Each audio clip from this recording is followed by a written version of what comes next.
It's kind of crazy. Definitely outside the box. But it's convenient. One area of business is shaking up how we pay for things. You don't need your phone, you don't need your keys, you don't need a scan card. It's the first cash register of its kind in the Midwest. And it's right here in Rockford. A lot of people don't want to bring in their wallets, don't want to bring in any cash. Whitney Martin profiles how the future of credit cards is inside our hands. Wednesday on 23 News.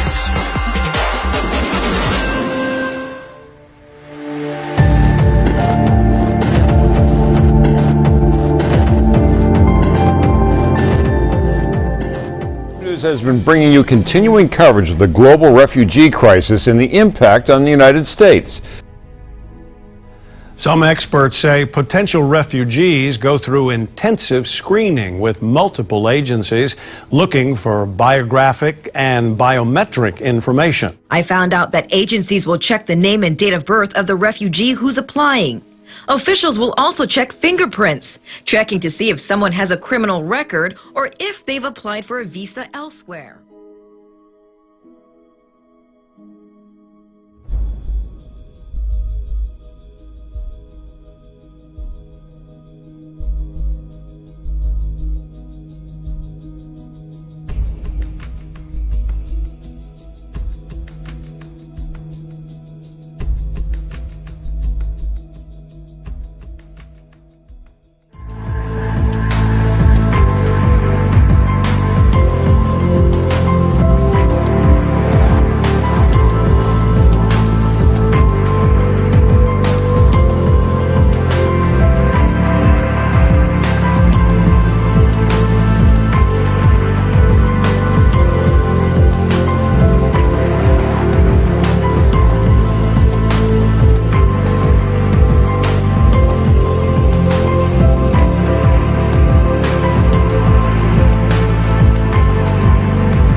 Definitely outside the box.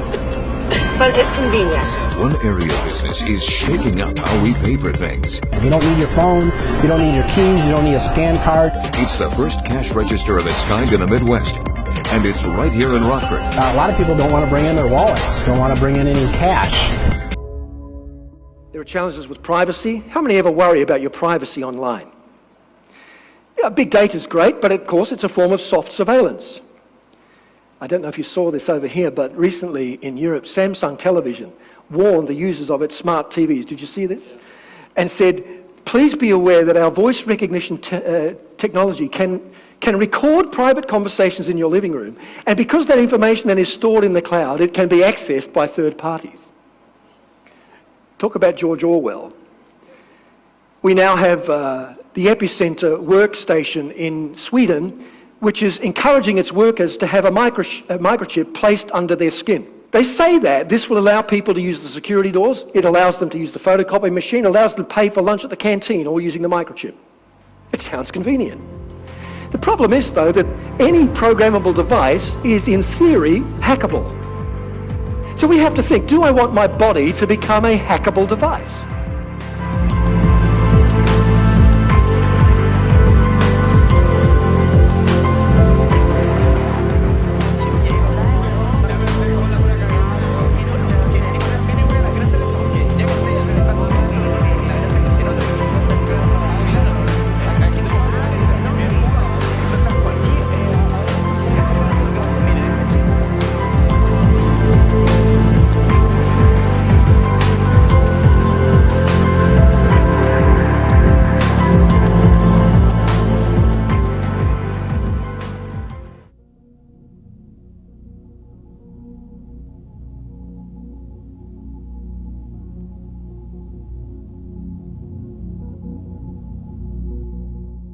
Thrown out of court, the man accused of shooting at police during a standoff at Bankers Hill shouted at the judge today.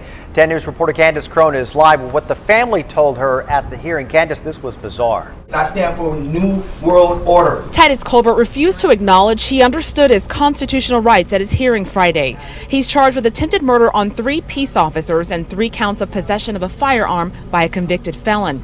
He didn't stay for the entire arraignment because he kept shouting at the judge. I will not be subject to criminal abuse. Prosecutors say he was armed with 2 rifles and a revolver Wednesday when he shot at officers from inside his ex-girlfriend's Bankers Hill apartment.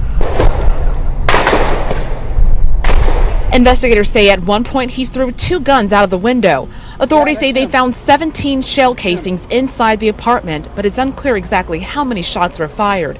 The shooting led to a 5-hour standoff which prompted school lockdowns and flights being suspended at Lindbergh Field. His family would not answer our questions about what may have led up to the incident. Their only comment was, "Jesus is Lord."